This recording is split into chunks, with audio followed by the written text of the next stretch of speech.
ರಂಗೇನಹಳ್ಳಿಯಲ್ಲಿ ಗಂಗು ರಂಗು ಅನ್ನುವ ಅಣ್ಣ ತಮ್ಮಂದಿರು ಇದ್ದರು.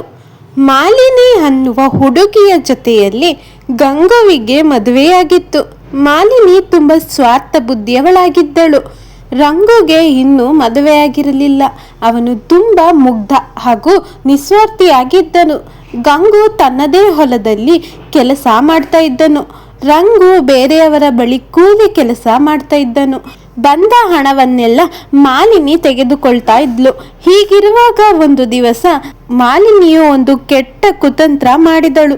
ಏನ್ರಿ, ಹೊಲದಲ್ಲಿ ಬೆಳೆಯೆಲ್ಲ ಸರಿಯಾಗಿ ಬೆಳೆ ಬೆಳೆಯುತ್ತಿದ್ಯಾ? ಮಾಲಿನಿ, ಹೊಲದಲ್ಲಿ ಕೆಲಸ ಚೆನ್ನಾಗಿದೆ, ಆದ್ರೆ ಇವತ್ತೇನು ನೀನ್ ಹೊಲದ ಬಗ್ಗೆ ಮಾತಾಡ್ತಾ ಇದೀಯಾ?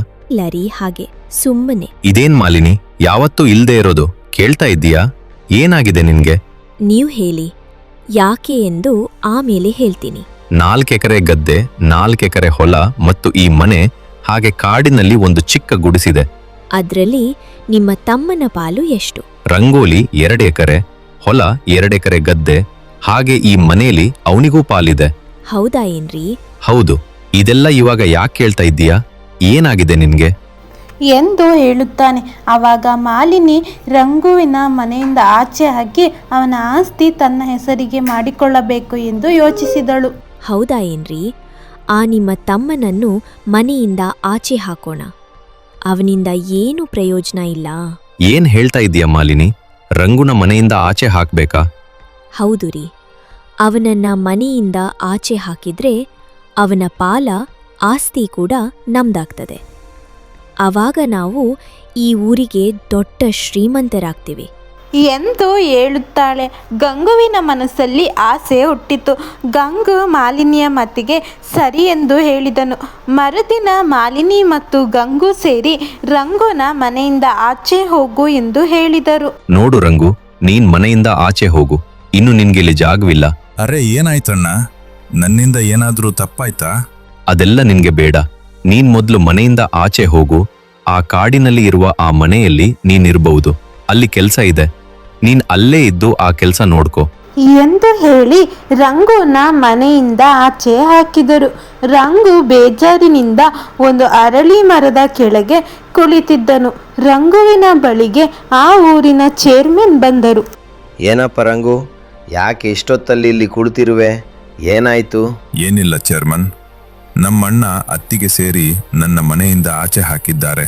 ಹೌದಾ? ಇರು, ಆ ಗಂಗೋವಿನ ಮೇಲೆ ಪಂಚಾಯಿತಿ ಕರೆದು ನಿನಗೆ ನ್ಯಾಯ ಕೊಡಿಸುತ್ತೇನೆ. ಅಯ್ಯೋ ಚೇರ್ಮನ್ರೇ, ಆ ರೀತಿಯೆಲ್ಲ ಮಾಡಬೇಡಿ. ನನ್ನ ಅಣ್ಣನ ಮರ್ಯಾದೆ ಹೋಗುತ್ತೆ. ನೀನು ಹಾಗೆ ಹೇಳಿದ್ರೆ ನಿನ್ನ ಪರಿಸ್ಥಿತಿ ಏನು?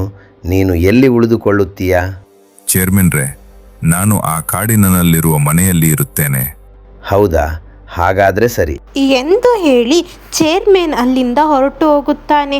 ರಂಗು ಆ ಕಾಡಿನ ಮನೆಯಲ್ಲಿ ವಾಸವಾಗುತ್ತಾನೆ. ಇತ್ತ ಗಂಗು ಮತ್ತು ಮಾಲಿನಿ ತುಂಬ ಸಂತೋಷದಿಂದ ಇದ್ದರು. ಒಂದು ದಿವಸ ಗಂಗು ಕಾಡಿನಲ್ಲಿ ಸೌದೆ ಕಡಿಯಲು ಹೋದನು. ಆವಾಗ ಅವನಿಗೆ ಒಂದು ಬಂಗಾರದ ಮೊಟ್ಟೆ ಸಿಕ್ಕಿತು. ಗಂಗು ಆ ಬಂಗಾರದ ಮೊಟ್ಟೆನ ತೆಗೆದುಕೊಂಡು ಮನೆಗೆ ಬಂದನು. ಮಲಿನಿ, ನೋಡು, ಇಲ್ಲಿ ನನಗೆ ಇವತ್ತು ಕಾಡಿನಲ್ಲಿ ಒಂದು ಬಂಗಾರದ ಮೊಟ್ಟೆ ಸಿಕ್ಕಿದೆ. ಹೌದಲ್ಲರಿ? ಇಷ್ಟು ದೊಡ್ಡ ಮೊಟ್ಟೆ ಇದ್ರೊಳಗೆ ಬಂಗಾರ ಇದೆ ಎಂದು ಅನಿಸುತ್ತದೆ. ಹೌದು ಮಾಲಿನಿ, ಮೊಟ್ಟೆಯೊಳಗೆ ತುಂಬಾ ಬಂಗಾರ ಇದೆ ಎಂದು ಅನಿಸುತ್ತದೆ ಎಂದು ಅಂದುಕೊಂಡರು. ಮರುದಿನ ಬೆಳಗ್ಗೆ ಆ ಮೊಟ್ಟೆ ಒಡೆದು ಒಂದು ಹಕ್ಕಿ ಆಚೆ ಬಂದಿತ್ತು. ಅದನ್ನು ನೋಡಿ ಮಾಲಿನಿ ಮತ್ತು ಗಂಗು ತುಂಬಾ ಬೇಸರಗೊಂಡರು. ಏನ್ರಿ, ಮೊಟ್ಟೆಯಿಂದ ಈ ಹಕ್ಕಿ ಬಂದಿದೆ, ಚಿನ್ನ ಇರುತ್ತೆ ಅನ್ಕೊಂಡಿದ್ದೆ. ಆದ್ರೆ ಯಾವುದು ಹಕ್ಕಿ ಮೊಟ್ಟೆ ತಂದಿದ್ದೀರಾ? ಅರೆ ಮಾಲಿನಿ, ನನಗೆ ಏನು ಗೊತ್ತಿತ್ತು ಇದು 10 ಮೊಟ್ಟೆ ಅಂತ. ಇವಾಗ ಈ ಮೊಟ್ಟೆನ ಏನ್ ಮಾಡೋದು? ಅದನ್ನ ನಿಮ್ಮ ತಮ್ಮನಿಗೆ ತೆಗೆದುಕೊಂಡು ಹೋಗಿ ಕೊಡಿ ಎಂದು ಹೇಳುತ್ತಾಳೆ. ಗಂಗು ಆ ಹಕ್ಕಿನ ತೆಗೆದುಕೊಂಡು ಹೋಗಿ ರಂಗುಗೆ ಕೊಟ್ಟು ಬರುತ್ತಾನೆ. ರಂಗು ಆ ಹಕ್ಕಿನ ಚೆನ್ನಾಗಿ ನೋಡಿಕೊಳ್ಳುತ್ತಾನೆ. ಆದರೆ ಆ ಹಕ್ಕಿ ತುಂಬ ಮಂಕಾಗಿರುತ್ತದೆ. ಅದಕ್ಕೆ ರಂಗು ಪಂಡಿತರ ಮನೆಗೆ ಹೋಗಿ ಆ ಹಕ್ಕಿಗೆ ಔಷಧಿ ಕೇಳುತ್ತಾನೆ. ಪಂಡಿತರು ರಂಗುಗೆ ಔಷಧಿ ಕೊಡುತ್ತಾನೆ. ರಂಗು ಆ ಔಷಧಿಯನ್ನು ತೆಗೆದುಕೊಂಡು ಬಂದು ಆ ಹಕ್ಕಿಗೆ ಕೊಡುತ್ತಾನೆ. ಆದರೂ ಆ ಹಕ್ಕಿ ಯಾಕೋ ಮಂಕಾಗಿರುತ್ತದೆ. ಅರೆ ಹಕ್ಕಿ, ನೀನ್ ಬಂದಾಗಿನಿಂದ ಒಂಥರ ಇದೆಯಾ? ಯಾಕೆ, ಏನಾಯ್ತು? ನೀನ್ ಮಾತಾಡ್ತಾ ಇದ್ರೆ ತುಂಬಾ ಚೆನ್ನಾಗಿರ್ತಿತ್ತು ಎಂದು ಹೇಳುತ್ತಾನೆ. ಆಗ ಹಕ್ಕಿ ಮಾತನಾಡುತ್ತದೆ. ಅರೆ ಮಾನವ, ನಾನು ಮಾತಾಡ್ತೇನೆ. ಹೌದಾ ಹಕ್ಕಿ? ಯಾಕೆ ನೀನು ತುಂಬಾ ದಿನದಿಂದ ಮಂಕಾಗಿದ್ಯಾ? ಏನಾಗಿದೆ? ಅದು ನಾನು ಒಬ್ಬ ರಾಜಕುಮಾರಿ. ನನಗೆ ಒಬ್ಬ ಮುನಿಗಳು ಶಾಪ ನೀಡಿರುವುದರಿಂದ ನಾನು ಈ ರೂಪದಲ್ಲಿ ಇದ್ದೇನೆ. ಹೌದಾ? ನೀವು ಸರಿ ಹೋಗಲು ಸಾಧ್ಯನಾ? ಹೌದು, ಅದು ಸಾಧ್ಯ. ಆ ಮುನಿಗಳ ಬಳಿ ಇದಕ್ಕೆ ಪರಿಹಾರ ಇದೆ, ಆದರೆ ಅವರನ್ನು ಹುಡುಕಬೇಕು. ಸರಿ, ನಾನು ನಿಮಗೆ ಸಹಾಯ ಮಾಡುವೆ. ಆ ಮುನಿಯನ್ನು ಹುಡುಕಿ ನಿಮ್ಮ ಸಮಸ್ಯೆಗೆ ಪರಿಹಾರ ತರುತ್ತೇನೆ ಎಂದು ಹೇಳಿ ರಂಗು ಆ ಗುರುಗಳನ್ನು ಹುಡುಕುತ್ತಾ ಹೊರಟನು. ಆವಾಗ ಅವನಿಗೆ ಆ ಗುರುಗಳು ಸಿಕ್ಕಿದರು. ಅವರ ಬಳಿ ಎಲ್ಲ ವಿಷಯವನ್ನು ತಿಳಿಸಿದನು. ಆವಾಗ ಆ ಮುನಿಗಳು ಶಾಪ ವಿಮೋಚನೆಯ ಬಗ್ಗೆ ತಿಳಿಸಿದರು. ರಂಗು ಹೋಗಿ ಆ ಕೆರೆಯಲ್ಲಿ ನೀರು ತಂದು ಆ ನೀರನ್ನು ಹಕ್ಕಿಗೆ ಹಾಕಿದನು. ಆವಾಗ ಆ ಹಕ್ಕಿ ಒಂದು ಸುಂದರವಾದ ರಾಜಕುಮಾರಿಯಾದಳು. ರಂಗುವಿನ ಮನೆಗೆ ಅವರ ಅಣ್ಣ ಅತ್ತಿಗೆ ಕೂಡ ಬಂದಿದ್ದರು. ಆ ರಾಜಕುಮಾರಿ, ನಿಮಗೆ ತುಂಬಾ ಧನ್ಯವಾದಗಳು. ನೀವು ನನ್ನನ್ನು ಮದುವೆಯಾಗಿ ನನ್ನ ಅರಮನೆಯಲ್ಲಿ ಇರಬಹುದು ಎಂದು ಹೇಳಿದಳು. ಆವಾಗ ರಾಜಕುಮಾರಿ ಶಾಪ ಕೊಟ್ಟಿದ್ದ ಮುನಿ ಕೂಡ ಪ್ರತ್ಯಕ್ಷರಾದರು. ನಡೆದ ಎಲ್ಲ ವಿಷಯವನ್ನು ಹೇಳಿದರು.